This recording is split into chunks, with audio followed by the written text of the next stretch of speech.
जय माता दी। नवरात्र के चौथे दिन माँ कुष्मांडा की पूजा की जाती है। माँ कुष्मांडा माँ दुर्गा का चौथा स्वरूप है। पौराणिक मान्यताओं के अनुसार देवी कुष्मांडा ने ही इस सृष्टि की रचना की थी। इसी के चलते इन्हें सृष्टि की आदि स्वरूपा और आदि शक्ति भी कहा जाता है। मान्यता है कि शुरुआत में हर ओर अंधेरा व्याप्त था, तब देवी ने ब्रह्मांड की रचना अपनी मंद मुस्कान से की थी और अष्टभुजा देवी अपने हाथों में धनुष, वान, कमल पुष्प, कमंडल, जपमाला, चक्र, गदा और अमृत से भरपूर कलश भी रखती हैं। तो माँ कुष्मांडा को ऐसा क्या अर्पित करें कि माँ की कृपा बरसती रहे, और अपनी मनोकामनाओं की पूर्ति के लिए क्या करें। पौराणिक मान्यता के अनुसार कुष्मांडा का मतलब है कुम्हड़ा। कहा जाता है माँ कुष्मांडा ने संसार को दैत्यों के अत्याचार से मुक्त करने के लिए ही अवतार लिया था और इनका वाहन सिंह है। अब अगर हम अपने धर्म की बात करें तो कुम्हड़े को कुष्मांड कहते हैं, इसीलिए इस देवी को कुष्मांडा कहते हैं। पौराणिक कथाओं के अनुसार जब सृष्टि का अस्तित्व नहीं था तब देवी ने ब्रह्मांड की रचना की और माँ का निवास सूर्यमंडल के भीतर के लोक में स्थित है और इस दिन माँ कुष्मांडा की उपासना से आयु, यश, बल और स्वास्थ्य में वृद्धि होती है और माँ की पूजा करने से बुध नामक ग्रह मजबूत होता है। तो बुध ग्रह को प्रबल करने के लिए माँ कुष्मांडा की विशेष पूजा उपासना की जाती है। इस दिन कुम्हड़ा का सेवन जरूर करना चाहिए। कुम्हड़ा खाने से आर्थिक स्थिति अच्छी रहती है, स्वास्थ्य अच्छा रहता है और पूरे साल आपको कभी किसी चीज़ की कमी नहीं होती। तो आप एक पीस ही सही पर कुम्हड़ा खाइएगा जरूर, सब्जी बनाकर। अब इस दिन चूँकि बुध नामक ग्रह को प्रबल करने के लिए प्रयोग किए जाते हैं, तो आप हरा वस्त्र धारण कर ही माँ की पूजा करें। माँ को पूजा के समय हरी इलायची और हरा सौंफ अर्पित करें। हरी इलायची आप अपनी सुविधानुसार ले सकते हैं, 2, 5, और हरा सौंफ आप एक प्लेट में रख कर माँ को भोग लगाएं।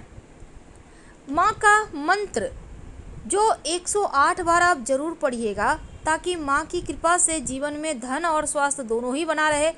तो माँ का मंत्र है ओम कुष्मांडा देव्यै नमः, ओम कुष्मांडा देव्यै नमः।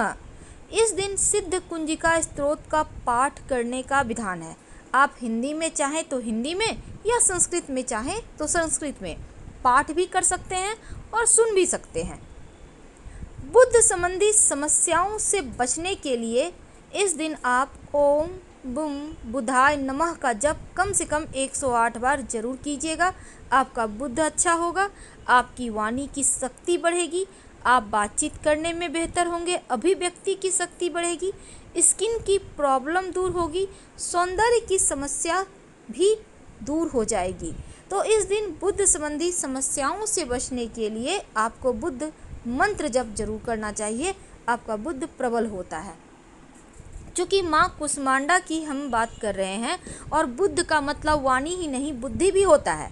अब बुद्धि का मतलब सबसे ज़्यादा बच्चों को शिक्षा, उनकी शिक्षा अच्छी हो, बच्चे पढ़ाई लिखाई अच्छे से करें, इसलिए इस दिन विशेष प्रयोग किए जाते हैं ताकि आपके बच्चे पढ़ाई भी अच्छे से करें और उनका पढ़ाव याद रहे, बातचीत करने में वो अच्छे हो जाएं।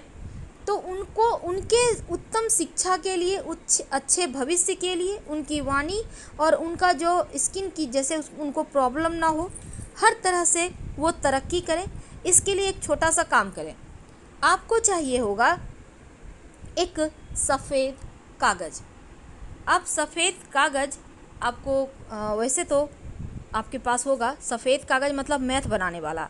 अब सिंदूर की सहायता से इस सफ़ेद कागज़ पर बच्चे का नाम लिखें और उसी कागज़ के ऊपर एक तांबे का सिक्का मोड़ कर, कागज़ मोड़ लीजिए, सिक्का अंदर चला गया, अब माँ के सामने रख दें। अगले दिन इस सिक्के को जो आपने कागज़ में लपेट कर माँ को भेंट किया है उसको उठाइए और बच्चों के बैग में या बच्चों के पर्स में रख दें। आप देखिएगा पूरा साल आपका बच्चा बहुत अच्छा करेगा, उनका तेज बढ़ेगा, यश बढ़ेगा, पढ़ाई लिखाई उनकी बेहतर होगी। ये तो थी कि बच्चों की शिक्षा के लिए आप बच्चों का बुद्धि को कैसे बेहतर करें और माँ का आशीर्वाद कैसे बरसे। अब हम बात करेंगे कि माँ को भोग क्या लगाएं। देखिए, इस दिन माँ को कुम्हड़े का भोग लगाने का विधान है। संभव हो तो एक कुम्हड़ा खरीद कर पास के किसी मंदिर में जाकर रखाएं। दूसरा, माँ को हलवे का भोग लगाया जाता है। कोई भी हलवा, बेसन वगैरह का हलवा बनाकर माँ को भोग लगा सकते हैं। चना का और गुड़ का भी भोग माँ को लगाया जाता है। वैसे आप अपनी सुविधा के अनुसार ही भोग लगाइए और माँ को सौभाग्य की सामग्री जरूर अर्पित कीजिएगा। ये आज के दिन करना चाहिए।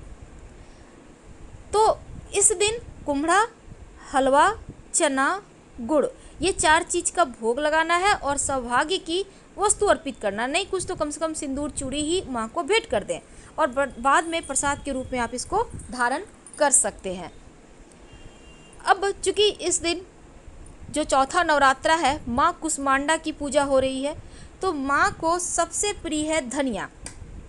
धनिया जो माँ लक्ष्मी का प्रतीक है और लक्ष्मी यानी धन, आर्थिक स्थिति। तो धनिया की पंजीरी का भोग माँ को ज़रूर आप लगाइए। आप घर में आराम से बना सकते हैं। धनिया को हल्का सा घी में भून लें, दरदरा कर लें, उसमें मिश्री या चीनी मिला दें और थोड़ा सा ड्राई फ्रूट वगैरह डाल सकते हैं। सिंपल तरीके से आप बनाकर और माँ को भोग लगाएं और पूरे परिवार के साथ इस पंजीरे को खाएं। फिर देखिएगा कैसे जीवन में चमत्कार होता है, लक्ष्मी की कृपा बरसती है।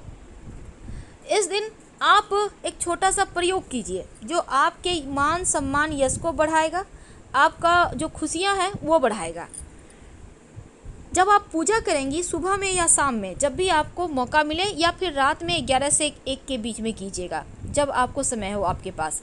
आप कम से कम 5 हरी इलायची माँ को भेंट कर दें और इसको उठाकर अपने पास रखें और प्रसाद के रूप में आप सुबह में 1-2 दाने इलायची के निकाल कर खाते रहें। आपका भाग्य प्रबल होगा, आपका स्वास्थ्य और धन की मुश्किल दूर होगी। इस दिन रात में सोने के समय एक छोटा सा प्रयोग किया जाता है तुलसी के पत्ते का। तुलसी के पत्ते पर सिंदूर थोड़ा सा लगा दें, एक बिंदी लगा दें और रात में आप इसको अपने नाभि पर या अपने ललाट पर रख कर सोएं। मान्यता है ऐसा करने से माँ के दर्शन होते हैं और माँ के दर्शन से जीवन की बाधाएं समाप्त होती हैं। प्रयोग करके देखें, सच्चे मन से करेंगे तो माँ के दर्शन जरूर होंगे। अब अंत में एक छोटा सा प्रयोग जो आपके जीवन के हर परेशानी को दूर करेगा। आपकी जितनी उम्र है उतना ही हरी इलायची ले लीजिए। जितनी उम्र है आपकी उतना ही हरी इलायची लें। अब इसको आप सामने में रखें।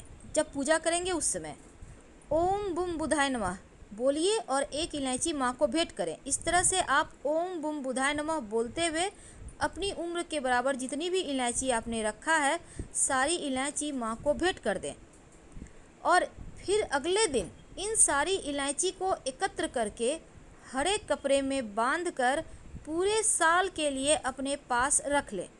आपका बुद्धि प्रबल हो जाएगा और पूरे साल आपको रखना है। अगले साल अगर सब कुछ ठीक है, अच्छा है, तो आप उसको खा सकते हैं। अगर वो खराब हो गया है तब बहते हुए जल में प्रवाहित कर दीजिएगा या फिर कहीं मिट्टी में दबा दीजिएगा। आपका भाग्य मजबूत होगा।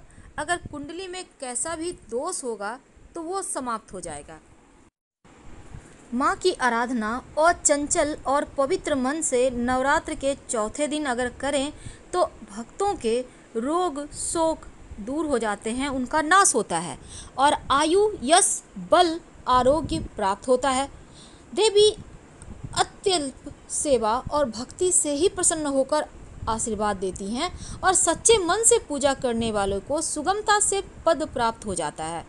अगर विधि विधान से माँ की पूजा करें तो कम समय में ही कृपा का सूक्ष्म आभास अनुभव होने लगेगा।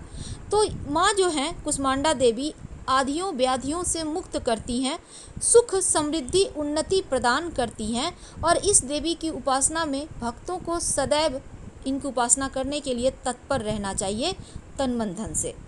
तो हम आपसे विदा लेते हैं।